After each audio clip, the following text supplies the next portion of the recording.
నమస్తే, welcome to TV 786. మైనార్టీల సంక్షేమమే మా లక్ష్యం. ఇక వివరాల్లోకి వెళ్తే, నీట్ పేపర్ లీకేజీకి కేంద్ర మంత్రి ధర్మేంద్ర ప్రధాన్ బాధ్యత వహించి వెంటనే రాజీనామా చేయాలని వరంగల్ జిల్లా గ్రంథాలయ చైర్మన్ మీసాల ప్రకాష్ డిమాండ్ చేశారు.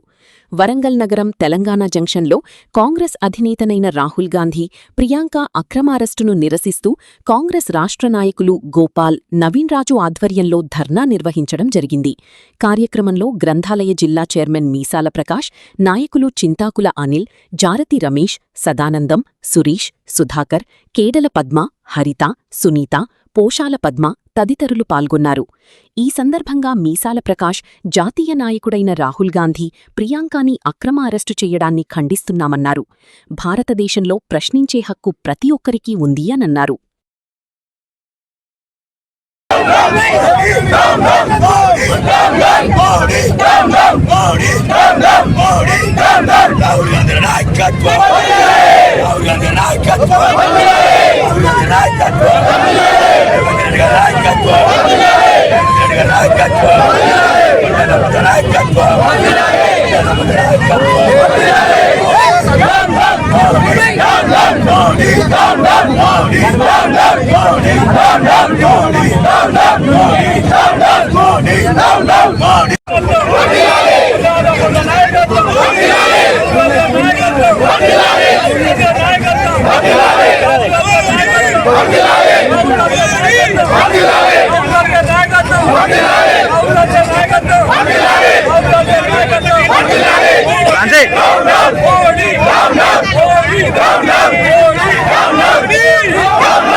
కొండా దంపతుల ఆదేశానుసారం కొండా దంపతుల నాయకత్వంలో రాష్ట్ర కాంగ్రెస్ నాయకులు గోపాల్, నవీన్ రాజు గారి ఆధ్వర్యంలో తెలంగాణ జంక్షన్లో నిరసన కార్యక్రమం, ధర్నా కార్యక్రమం పెద్ద ఎత్తున చెప్పడం జరిగింది.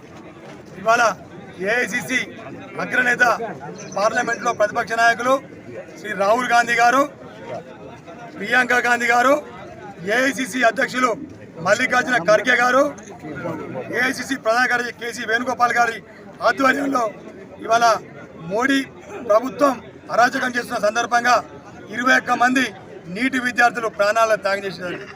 ఇవాళ నీటి పరీక్ష లీక్ అయ్యేందుకు 21 మంది తన ప్రాణాలను లెక్క చేయడం ప్రాణం తీసుకోవడం జరిగింది. అందులో భాగంగా ప్రధాని మోడీ నివాసం ముందట శాంతియుతంగా నిరసన కార్యక్రమం చేస్తూ ఉంటే రాహుల్ గాంధీ గారిని, ప్రియాంక గాంధీ గారిని, అగ్రనాయకులందరినీ, పార్లమెంట్ సభ్యులు, రాజ్యసభ సభ్యులందరినీ కూడా అక్రమంగా అరెస్ట్ చేసి ఎక్కడో తీసుకుపోయి సంబంధం ఎన్నికలు పెట్టడం జరిగింది.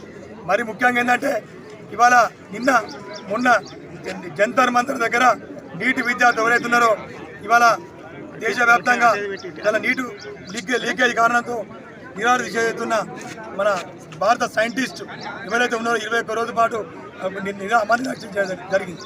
కానీ అది నిరెత్తినట్టు కేంద్ర ప్రభుత్వం, మోడీ ప్రభుత్వం చాలా జాప్యం చేస్తూ ఇలా రాహుల్ గాంధీ గారు, ప్రియాంక గాంధీ గారిని పార్లమెంట్లో అవకాశం ఇవ్వాలి మాట్లాడేందుకని రాజ్యసభలో, పార్లమెంట్లో ప్రవేశపెట్టడం జరిగింది.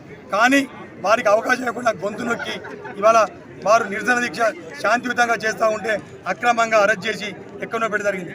మరి ముఖ్యంగా ఇలా బీజేపీ ప్రభుత్వాన్ని, మోడీ ప్రభుత్వాన్ని మేము హెచ్చరిస్తూ ఉన్నాం. ధర్మేంద్ర ప్రధాన్ విద్యాశాఖ మంత్రి వెంటనే రాజీనామా చేయాలి. ఇలా మోడీ ప్రభుత్వం కూడా వెంటనే నైతిక బాధ్యత వహిస్తూ రాజీనామా చేయాలని సందర్భంగా మేము వరంగల్ నుండి డిమాండ్ చేస్తూ ఉంటాం. మరి ముఖ్యంగా ఏంటంటే బీజేపీ నాయకుల ఖబర్దార్, రోడ్ల మీద తిరిగినామని ఈ సందర్భంగా హెచ్చరిస్తూ డిమాండ్ చేస్తాం. సో ఇవ్వండి ఇవాల్టి బులెటిన్ అప్డేట్స్. మరో బులెటిన్ అప్డేట్ లో మళ్ళీ కలుసుకుందాం. అంతవరకు చూస్తూనే